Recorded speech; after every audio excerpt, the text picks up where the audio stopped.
ॐ वन्दे बन्दारुमन्दारं बृन्दावनविनोदिनं बृन्दावनकलानाथं पुरुषोत्तममद्भुतम्। सम्पूर्ण श्रद्धालु भक्त सज्जन वृन्द नमस्कार। पुरुषोत्तममा समाहात्म्यको पावन कथा अन्तर्गत आजको 16औं अध्यायको कथामा हजुरहरूलाई हार्दिक स्वागत छ। आउनुहोस् हृदयमा पुरुषोत्तम भगवानलाई विराजमान गराएर यो पावन कथालाई श्रवण गरौँ। अथ षोडशोऽध्यायः। नारायणं नमस्कृत्य नरं चैव नरोत्तमं देवीं सरस्वतीं व्यासं ततो जयमुदीरयेत्। श्री नारायणले भन्नुहुन्छ, हे महाप्राज्ञ परम बुद्धिमान हे नारदजी, वाल्मीकि ऋषिले राजा दृढधन्वासँग जुन परम अद्भुत चरित्र भन्नुभएको थियो त्यही चरित्रमा तिमीलाई भन्दछु, ध्यान दिएर श्रवण गर। वाल्मीकि ऋषिले भन्नुहुन्छ, हे दृढधन्वा, हे महाराज, हाम्रा वचन सुन्नुहोस्। गरुडजीले भगवान केशवको आज्ञाले ती श्रेष्ठ ब्राह्मणसँग यस प्रकारको वचन बोल्नुभयो। त्यो समयमा गरुडजीले भन्नुभयो, हे द्विज श्रेष्ठ, तिमीलाई 7 जन्मसम्म पुत्रको सुख छैन भनेर भगवान हरिले जुन वचन भन्नुभएको थियो, यस समयमा तिम्रो प्रारब्ध त्यस्तै नै रहेको छ।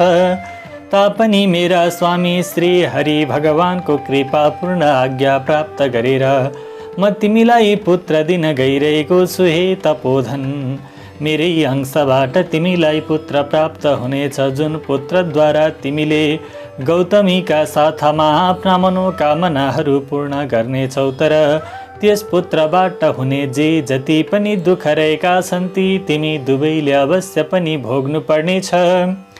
हे द्विज शार्दूल ब्राह्मणहरू मध्येमा पनि श्रेष्ठ तिमी धन्य हौ, जसको बुद्धि भगवान हरिका चरणमा लीन भएको छ।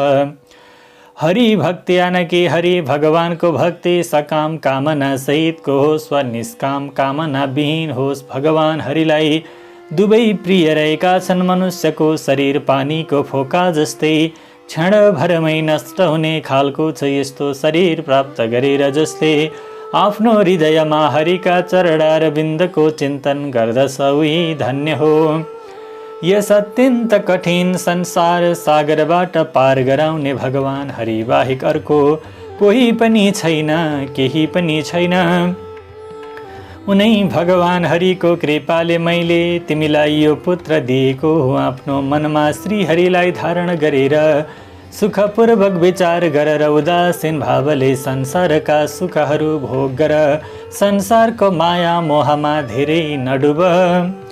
वाल्मीकि ऋषिले भन्नुहुन्छ, गौतमी र सुदेव दुवै पति पत्नीले हेर्दा हेर्दै उत्तम वरदान प्रदान गरेर गरुडजी तत्कालै त्यहाँबाट हरि भगवानका समीपमा जानुभयो अनि हरि भगवान गरुडमा सवार भएर शीघ्र नै वैकुण्ठ लोकतर्फ प्रस्थान गर्नुभयो। सुदेव शर्मा पनि आफ्नी पत्नी गौतमीका साथमा मनले चाहना गरे बमोजिम पुत्र रूपी वरदान प्राप्त गरेर आफ्ना घरमा फर्केर उत्तम गृहस्थाश्रमको सुखको भोग गर्न थाले। केही समय बितेपछि गौतमी गर्भवती भइन् र 10औं महिना लागेपछि गर्भ पूर्ण भयो। प्रसवको समय आएपछि गौतमीले एउटा उत्तम पुत्रलाई जन्म दिइन्। पुत्रको जन्म भएपछि सुदेव शर्मा अत्यन्तै प्रसन्न भए। उनले श्रेष्ठ गुरुजनहरूलाई बोलाएर बालकको जातकर्म संस्कार सम्पन्न गराएर राम्रोसँग स्नान गरी ब्राह्मण श्रेष्ठ सुदेव शर्माले ती गुरुजनहरूलाई पनि धेरै दान इत्यादि प्रदान गरे। गुरुजन र आफ्ना आफन्तहरूका साथमा बुद्धिमान ती सुदेव शर्माले बालकको नामकरण संस्कार गरे। कृपालु गरुडजीको प्रेम र कृपाबाट यो पुत्र प्राप्त भएको थियो। शरद ऋतुको चन्द्रमा झैँ उदय भएको तेजस्वी र सुगा जस्तै कान्तियुक्त भएकाले मेरो यो प्रिय पुत्र सुखदेव नामले चिनियोस् भनेर नाम राखे। माताको मनलाई आनन्द दिने त्यो पुत्र पिताको मनोकामनाका साथसाथै शुक्ल पक्षको चन्द्रमा जसरी बढ्दै बढ्दै सुन्दर हुँदै जान्छ त्यसरी नै बढ्न थाल्यो। पिताले हर्षका साथमा बालकको उपनयन व्रतबन्ध संस्कार गरी गायत्री मन्त्रको पनि उपदेश प्रदान गरे। त्यसपछि त्यो बालक वेदारम्भ संस्कार प्राप्त गरी ब्रह्मचर्य व्रतमा स्थित भयो। त्यस ब्रह्मचर्यको तेजले युक्त भएको बालक साक्षात् दोस्रो सूर्य झैँ सुशोभित भयो। बुद्धिका सागर ती बालकले वेदको अध्ययन प्रारम्भ गरे। गुरु भक्त ती बालकले आफ्नो सद्बुद्धिद्वारा श्री गुरुदेवलाई प्रसन्न पारेर गुरुले एक पटक भन्ना साथै समस्त विद्याहरू ग्रहण गरे। वाल्मीकि ऋषिले भन्नुहुन्छ, एक समयको कुरा हो, करोडौं सूर्य समान प्रभावशाली देवल नाम गरेका ऋषि त्यहाँ आउनुभयो। उहाँलाई देखेर सुदेव शर्माले हर्षका साथ दण्डवत प्रणाम गरे। अर्घ्य पाद्य आदिद्वारा विधिपूर्वक ती देवल मुनिको पूजा गरेर महात्मा देवलका लागि आसन समर्पण गरे। अति तेजस्वी दिव्य दर्शन भएका देवल ऋषि आसनमा विराजमान हुनुभयो। त्यसपछि आफ्ना चरणमा बालक निहुरिएको देखेर देवल ऋषिले भन्नुभयो। देवल मुनिले त्यो समयमा के भन्नुभयो भने, अहो सुदेव, तिमी धन्य हो, तिमी माथि भगवान प्रसन्न हुनुभएछ, किनकि तिमीले यस्तो दुर्लभ सुन्दर र श्रेष्ठ पुत्रलाई प्राप्त गरेका छौ। यस्तो विनीत बुद्धिमान वक्तृत्वमा चतुर वेद पाठी र शीलवान पुत्र मैले कहीँ कतै कसैका घरमा पनि अहिलेसम्म देखेको थिइनँ। हे पुत्र, यहाँ आऊ, तिम्रो हातमा यो कस्तो अद्भुत रेखा देख्दैछु। सुन्दर छत्र, दुईवटा चामर, त्यस्तै गरेर जौका रेखाका साथै कमलको चिन्ह, घुँडासम्म झुकेका हात्तीका सुँड जस्ता यी तिम्रा हातहरू, कानसम्म फैलिएका विशाल तिम्रा राता आँखा, गोलाकार शरीर र तीनवटा सग्ला रेखाले मिलेको पेट रहेको छ। यस प्रकार बालकका लक्षणहरूमा का बारेमा भन्दै गर्दा ती ब्राह्मण सुदेवलाई उत्सुक भएको देखेर देवल ऋषिले फेरि भन्नुभयो, अहो सुदेव, तिम्रो यो छोरा गुणहरूको सागर हो। काँध र कोखको सन्देश स्थान लुखेको छ। शङ्ख जस्तै उतार चढावयुक्त कण्ठ भएको, चिल्ला र घुम्रिएका कपाल भएको, उच्च वक्षस्थल, लामो गर्दन, मिलेका कान र साँडेको जस्तै बलियो काँध भएको, यसरी समस्त शुभ लक्षणहरूले युक्त यो पुत्र श्रेष्ठ भाग्यको भण्डार हो। ठुला ठुला सौभाग्यले मात्रै यस्तो सन्तानको प्राप्ति हुन्छ। तर एउटै मात्र ठुलो दोष रहेको छ, जसले गर्दा यो सबै व्यर्थ भयो। यति भन्दै टाउको हल्लाउँदै र लामो सुस्केरा हाल्दै देवल मुनिले भन्नुभयो, पहिले आयुको परीक्षा गर्नुपर्छ नि, मात्र लक्षणहरू भन्नु पर्दछ। आयु नै नभएको बालकका लक्षणहरूको के प्रयोजन।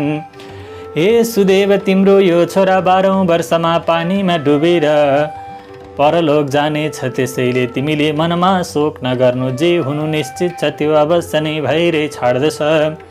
मृत्युको मुखमा परेकालाई औषधि दिए जस्तै यसको कुनै प्रतिकार उपाय छैन। वाल्मीकि मुनिले भन्नुहुन्छ।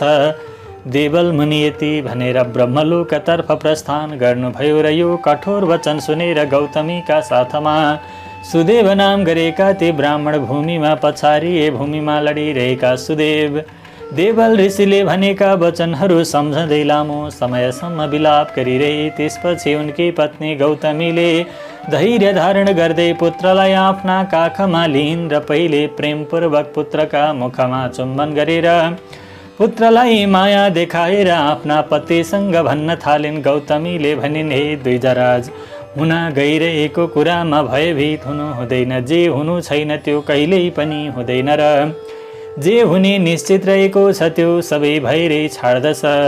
के राजा नल, रामचन्द्र र युधिष्ठिरले दुःख पाएका थिएनन् र हामीले दुःख पाउनु के अनौठो कुरा भयो र राजा बलि पनि बन्धनमा परे। यादवहरूको पनि विनाश भयो। हिरण्याक्षले कठिन वध भोग्नु पर्यो र वृत्रासुरले पनि मृत्यु प्राप्त गर्यो। सहस्रार्जुनको शिर काट्यो, रावणको पनि त्यसै गरी शिरहरू छेदन भए। हे मुनि, भगवान रामचन्द्रले पनि वनमा जानकीको विरह भोग्नु पर्यो। राजर्षि परीक्षितले पनि गुरुदेवको श्रापका कारण मृत्युलाई प्राप्त गरे। त्यसैले हे नाथ, उठ्नुहोस् र ती सनातन भगवान हरिको भजन अनि कीर्तन गर्नुहोस्, जसको कीर्तनले सम्पूर्ण सौभाग्य मिलिराखेको छ उहाँकै प्रार्थना गर्नुहोस्। जो समस्त जीवका रक्षक हुनुहुन्छ र मोक्षपद प्रदान गर्नुहुन्छ। वाल्मीकि ऋषिले भन्नुहुन्छ, यस्ता प्रकार सुदेव शर्माले आफ्नी पत्नी गौतमीका वचनहरू सुनेर आफूलाई बल्ल तल्ल सम्हाल्दै गए। उनले हृदयमा भगवान हरिका चरण कमलहरूको ध्यान गर्दै पुत्रका कारण उत्पन्न भएको शोकलाई त्याग्दै गए। जय जय श्री बृहन्नारदीय पुराणे पुरुषोत्तम मास माहात्म्ये षोडशोऽध्याय। हरये नमः।